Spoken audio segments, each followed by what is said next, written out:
personal statement is really a great vehicle for students to be able to tell their story to the admissions committee and should be seen as a way for them to be able to stand out from the rest of the application pack.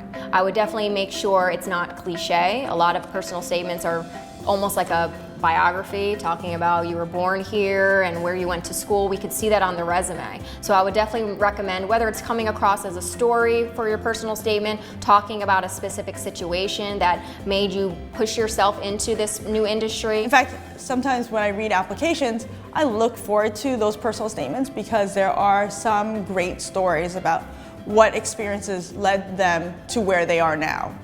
You don't get that every day, and it gives us a really good insight as to who you are as a person and potentially what you hope to do with your life.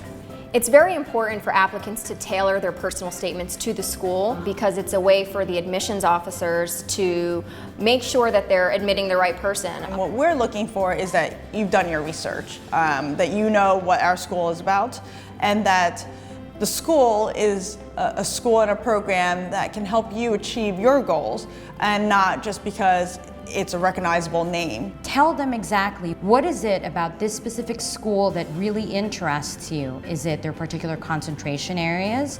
Is it the specific faculty? Or is it particular research centers that they have in-house? These are the type of specific answers that admissions committees are hoping to get from a student's personal statement. It takes a lot of time, a lot of thought to make it very specific to the program. I have a colleague that had done graduate admissions advising with students, and as a minimum she suggests that people spend at least 3 months writing their personal statements.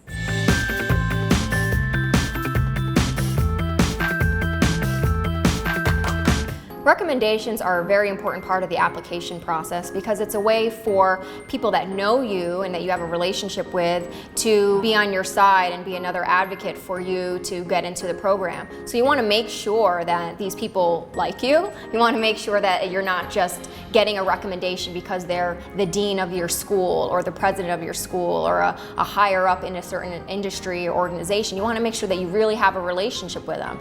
And it doesn't matter how, let's say, low level within the industry they are or organization, as long as you feel that they will put a strong recommendation forward. One of the best recommendations that we've received at the school was from a Dunkin' Donuts supervisor. And that may sound crazy to some people. We aren't a Dunkin' Donuts University or anything, but it was a great way to showcase characteristics that we wouldn't normally be able to see in a recommendation. They were able to talk about their work ethic and how they were great with people and communicated during conflicts. You know, that's Monday morning in New York and you're trying to get your coffee and could be a little crazy. So they were able to do conflict resolution. While most schools do not require recommendation letters from academic references, the admissions committee always appreciates hearing from a colleague in the field because academic references are able to speak to your academic abilities and classroom performance in a way that perhaps an internship or work supervisor might not. And you as an applicant have the ability to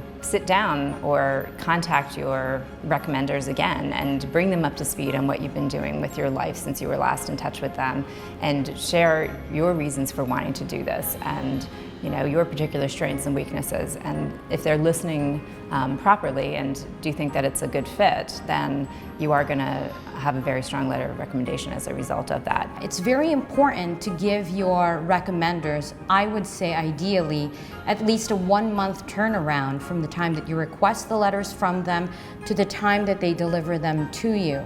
The reason being that A, your recommenders are likely very busy people. Second of all, writing these letters takes a lot more time, particularly if they are sincere and well thought out. And I think that at the end of the day, you are asking your recommenders a favor.